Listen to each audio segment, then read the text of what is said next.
olwa n'okusinga kansoke nsiime abanamawulire abatuwa omukisa guno okwogerako n'abantu eyo kubanga ly'ekkubo lye tuyitamu okutuukirira abantu. Nga bwe mumanyi, nja kusooka ne issue y'abaana abakomyewo okuva ku ssomero bwe bava mu masomero ne bafuna holidays, of course badda waka. Kati nga ffe poliisi tuyina ebintu ebimu bye tutera okulaba nga tuba twagala tubituuseeko abantu eyo gye bali mu maka gaabwe, so that tugezeeko okutangira obumenyi bw'amateeka obutuukibwa ku baana. Kati nga nja kusooka n'ekintu ekyokusobya ku baana, sexual abuse, nti ojja kusanga nti buli baana bwe babeera mu holidays bafuna okusoomozebwa nti bakagwa ensonyi bwe batekinga advantage, kubanga abaana bano abasinga baba bavudde mu bisulo naye kati baba bali waka, mubatuma ku maduuka, bagenda mu zikyaki okusaba. So mu ngeri eyo n'osanga nti bwe budde buno bw'osanga nti bakagwa ensonyi bano bwe batekinga advantage. Waliwo n'abaana abasobezebwako be twaliise ba guardians, abantu abali badde balabirira abaana ate n'osanga nti be basobya ku baana. Ki kye twogera wano? Abazadde muteekemuuko amaanyi mutunuulire abaana bano. Abaana bano oluusi bw'oyogera nabo obujulizi buno obufuna. Abaana babasindika ne babatwala mu byalo, eyo mu byalo eyo ogenda okuwira nti omwana bamusobyako. Abamusobyako oluusi either abantu abakulu ababeera mu famire eyo, because omujje wano mu nucleus family omutute mu famire y'abantu abangi, uncle ate muganda wa uncle wa uncle, those type of relationships, osanga nti abaana bali exposed to abantu abatabayinaako bwagazi bulungi. Then oluusi basobezebwako ne olaba kati Uganda tuyina ebikoosi byagavubuka agabeera ku trading center. Trading centers ezo zibaako oluusi abantu abakyamu babeeraawo, bakuba matatu, balinze omuntu abaana ngaabo. So oluusi abaana ne bafuna challenges ezo. Mubatumye ku dduuka sawa 3 za kiro, otumye omwana w'obuwala w'emyaka 15 omutumye ku dduuka sawa 3 ez'ekiro, oluusi mukudda agwa mu mutego gwa gano agavubuka agabeera ku byalo. Abaana ndooza obutambi mwe mwennyini mwabadde babusindikanga mbulaba. Abantu abakulu nga bakuba abaana mu ngeri etiisa. Abaana buli bwe bakomawo ewaka wabeerawo conflicts ezitandika wakati waabwe n'abantu abakulu. Naye twagala okutegeeza abantu gye bali eyo nti okukuba kw'abaana mu Luzungu especially kwe tuyita corporal punishment, edda abaana babayisangamu embooko, naye kati olina okukkiriza nti etteeka lyakyuka era tetwagala tukukwate otandike kutuwa excuse nti ffe kuvadde abaana bakubibwa, afande ffe nze mbadde sikimanyi nti sikirizibwa kuba mwana wange. Naye leka tugoberere etteeka, wanga naffe poliisi bwe tuba tukwata naffe tuba tugoberera tteeka eryo lyennyini, era totandika tetuwoleza kirala kyonna. Etteeka ly'etteeka. Then walisa abaana mu mirimu egitasaanidde, nosanga omwana nga ali nga mu garagi naye nga ali exposed to bigrease oils biki. Waliwo emirimu egimu nga si mirungi. Waliwo bw'osanga omwana ng'aweereza ku site naye nga bamuwa olusi alinye kalina ya mitendera 6 omwana ali eri waggulu. So namala afuna accident, ebibuuzo bitukubuuza oyinza okulemwa okubiddamu. Nosanga omwana ng'asima toyi oba bino ebinya by'amazzi. So waliwo emirimu egimu gye walirabye nti mugirekere abantu abakulu, abaana mugibajjeemu. Then kino issue endala gye tutera okulabula, abazadde mugezeeko nnyo okuteeka eriiso ku baana. Abaana these days abamu babayingiza mu bimansulo. Nosanga omwana nga ndoze ekimansulo mukimanyi. Naye ekimansulo nosanga nga omwana ali mu bbaala ate nga performing ekimansulo. Era netumala tukwatako nga nanyini bbaala oba aba organizinze ekivulo ekyo, tukubonereza ng'amateeka bwe googera. Waliwo n'ekirala maybe kyenjagala okusharinga nti bw'oba studyinga crime patterns z'oku byalo byaffe, ebigurupu ebitera okutigomya amaka gaffe ebisinga bisentalinga ku trading centers. Ebivubuka byolaba ebyo biba bizanya matatu. So bimanyi okurukurutinga abaana baffe. Kati nosanga era ndoza abantu abasinga ndoza mwali mukiwuliddeko, nosanga nga bakozesa omwana omuto okugwa mu nju. Kati omwana omuto waliwo emitayimbwa gyasobola okuyitamu nagulawo enju nga gwe omuntu omukulu omutwe teguyitamu. So nosanga abaana babakozesa mu kumenya amayumba.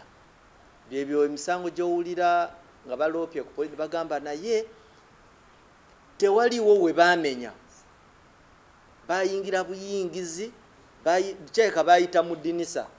Amadinisa ago oluusi baba bakozeseza abaana abato, naye abo abaana abato oluusi baba barikurutinze mu ngeri ezo ze tuba twogerako.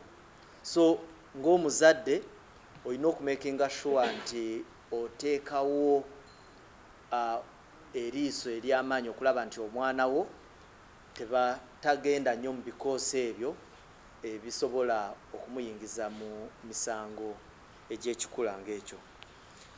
Waliwo ddala gye twagala okusharinga nga poliisi izi abaana bwe bamala okubasobyako oba okubazaako emisango, waliwo ekintu kye tusinza okulaba ennaku zino. Abazadde baagala nnyo okujja bo banegotiatinge oba bayingire mu ntegereganya ne basuspects. Sometimes guba na musango gwa defilement.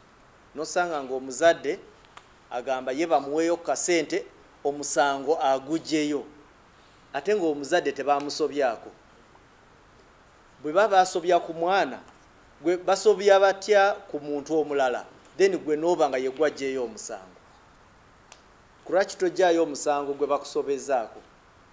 So ekyo ekintu nakyo tekikirizibwa, naye baade bagezanga oluusi batuula eyo ne bakimale nga tebanaana kutuuka ku poliisi. Naye bwe tukigwako surely abantu abo bonna ababa bakyetabizaamu bamenye mateeka.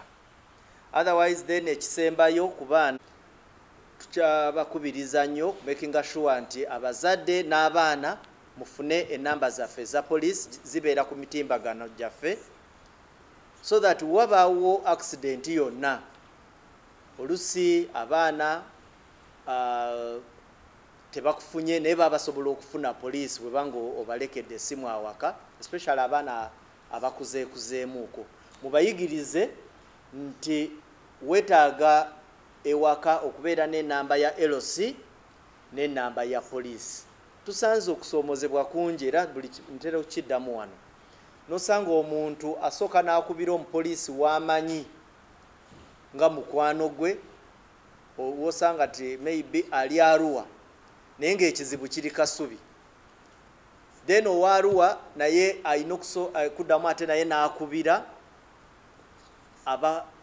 abapoliisi abali e Kasubi then abakasubi ne bakomawo so nosanga nti empuliziganya eba mu circles and wegenda okufunira obuyambi nga n'obuyambi olusi tokyabwetaaga either ng'obulabe babukutuusizaako bwe guba muliro ng'olwedde ebintu bimaze okujja so ebintu ng'ebyo ekisembayo naye kambe mu bufunzefunze tugezeeko munange yabuuziza ku kintu ky'amasimu n'abaana amasimu n'agamba nti amasimu abaana bagakozesa nga content amasimu gafuuse ensonga naye si nsonga ku baana bokka n'abantu abakulu bagakozesa nga content oluusi ne bagakozesa bubi ne bavuma abantu oluusi abaana bagakozesa ne bagendayo ne balaba ebintu bye bali badde tebalaba ng'ebyobuseegu naki so amasimu malungi bwe gaba nga gampuliziganya naye social media eyina content oluusi etali nnungi nnyo kati nga kyetugamba nti amasimu gano omwana bw'akozesa essimu bubi ne baloopa ebintu okusinziira ku bintu ebibadde ku ssimu eyo tugira nannyini ssimu ng'amateeka bwe googera then n'omwana mulina okumanya nti n'omwana naye ayina engeri emisango naye bwe gisobola omukwatamu depending one ku myaka n'obugumu bw'omusango nga bw'aba abuzizza maybe just mu bufunze okubabuulira nti abaana tulina engeri gye tubakwatamu mu mateeka etali ya bulijjo okulaba nti tetwenoonera mwana ate abaana tubakwasisa amateeka nga tugezaako okubazimba it's more correctional than punitive then omwana bw'akozesa essimu okutyobola eddembe ly'abantu abalala oyinza okwesanga gwe nannyini essimu naawe lukutwaliddemu then n'abuuza nti ani avunaanyizibwa ku baana omwana avunaanyizibwa ku muntu aba amuyinako obuvunaanyizibwa ku ddakiika eyo ayinza okuba omuzadde omwana bw'abeera ewaka liyinza kuba ssomero bw'aba nga omwana ali mu ssomero oba ng'alinga mu kisulo eyinza okuba ekifo ekisanyukirwamu bw'eba nga omwana bamututte nga mu recreation area mwasanyukira kubanga enkya wajja kujja omuntu agambe wagamba nti omwana omuzadde yamuvunaanyizibwako so mu swimming pool muno mwagudde muzadde nedda omwana abeera mu mikono gy'abakulu buli kadakiika so ekyo kyo mukimanye ekyokubiri omwami Judy yabuuzizza ku waliwo ekyessomero eryakwata abaana ne libagalira kubanga baali balemeddwa okusasula school fees. School fees bw'ojja okusomera mu ssomero ly'omuntu owa kye bayita private investor oba private school, yes kyateeka nti bwebanga olina okusasula naye ate bw'oba olemeddwa okusasula tebakukwata ne bakufuula musibe. So tekyali mu mateeka ery'essomero, I think ery'essomero liri Nsangi where headmaster yakwata abaana n'abagalira mu kwegamba essomero n'alifuula ekkomera. So era twamuvunaana kubanga mu mateeka gaffe tulina kye tuyita unlawful confinement. Omuntu yenna bw'okwata omusibe etteeka likulagira wa olina okumutwala. So ono ye essomero lye yataaninga into ekkomera era fayiro y'endooza leero ejja okuba ng'etwalibwa ewa state tulabe endala tulabe emisango nga bwe ginaatambula era bwe twogerera bali ku bond, police bond. Naye ekyo message gye tulina okuwa n'abantu abalala bonna tuzze tulaba emisango egyo, abazimbi bamakanika nosanga omuntu ng'akutte makanika n'amusibira ewuwe nakwata plamba namusibira nti kubanga mukulaba kwe makanika yamubye. Okubbibwa yes, naye bw'oba toyina bukukanya n'omuntu aba amenye omusango muleete mutwale mu mikono gy'amateeka. So kye tuba tusaba ekyo. Waliwo abuuziza